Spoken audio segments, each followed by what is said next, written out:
why can Newt win Florida, and how's he going to do it?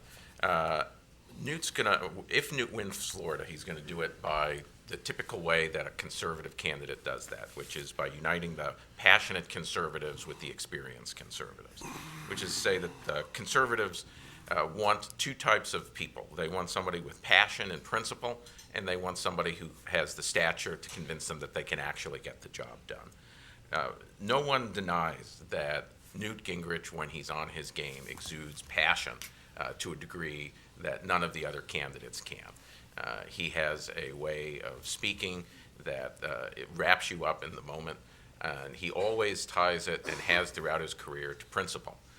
Newt is always talking in terms of grand movements, grand ideas, and grand principles. Now, there's been an attack on him as to whether or not he actually carries through on those principles, and to the extent that that is an attack that has resonance, that's going to really damage his ability to win. But he presents himself, and he's managed to persuade most people who are a part of the conservative base that he's the candidate that's got what they want. He's the candidate who's going to bring a principled conservative attack against Barack Obama and do it in no uncertain terms. So if they were the majority of the Republican electorate, this wouldn't even be a discussion. Newt carried those voters handily in South Carolina.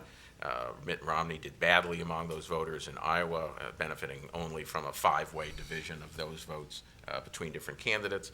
But they're not a majority of the electorate.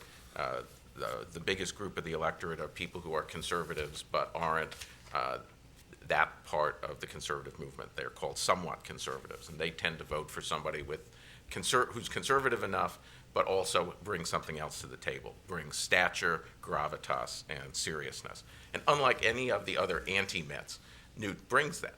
Newt was Speaker of the House. He's got experience in both carrying forward principled reforms like welfare reform. He's been a fighter for the balanced budget and balanced budget amendment in his time when he was Speaker. And you can tell when he's on the debate stage that he has a depth of knowledge and interest in public policy that others on the right just aren't able to match. And that's why he has been standing out among the challengers to Mitt as the person that people rally around, is that compared to Rick Santorum, he just cuts a bigger figure, a more impressive figure, and a more experienced figure on the stage. So the other reason Newt can win is that he's the middle-class candidate. The Republican primary electorates do tend to be more educated and wealthier than the nation as a whole, but even there, a majority of the voters are going to be or the largest group of the voters won't have a college degree. They'll make under $100,000 a year. And if you take a look at how Mitt Romney's been doing in the exit polls so far, his support is terrible among people without college degrees, particularly among the young. His support rises linearly with income. His support rises linearly with education. What I mean by that is you go through every step of education, his support goes up, so that the people who are likeliest to vote for Mitt Romney are the people who are making over $200,000 a year and have a postgraduate degree. Now, they're not in substantial part of the primary electorate, but they're not a majority. He lost South Carolina because he lost people who made only between $100,000 and $200,000 a year and had only a college degree. Even if he gets some of those people back, he's going to have to persuade people in the middle, people who have some college, people who make $50,000 to $75,000 a year, who are the biggest chunk of the Florida primary electorate, that he's their guy. He hasn't been able to do that. Newt has been able to do that.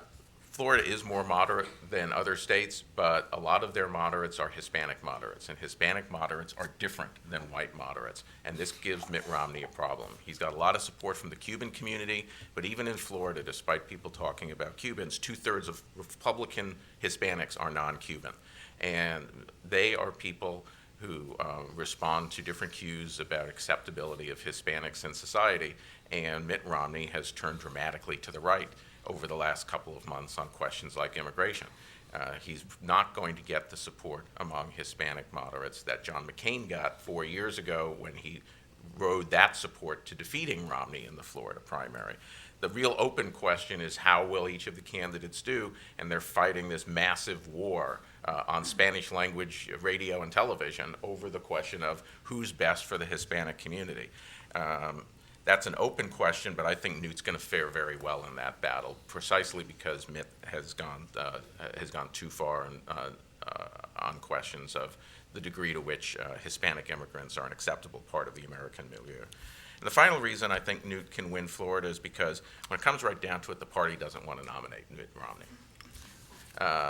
You look at exit polls, and in South Carolina, nearly half of the Republicans said that they could support Mitt if he were the nominee, but with reservations. A little over 10% said they wouldn't support him at all.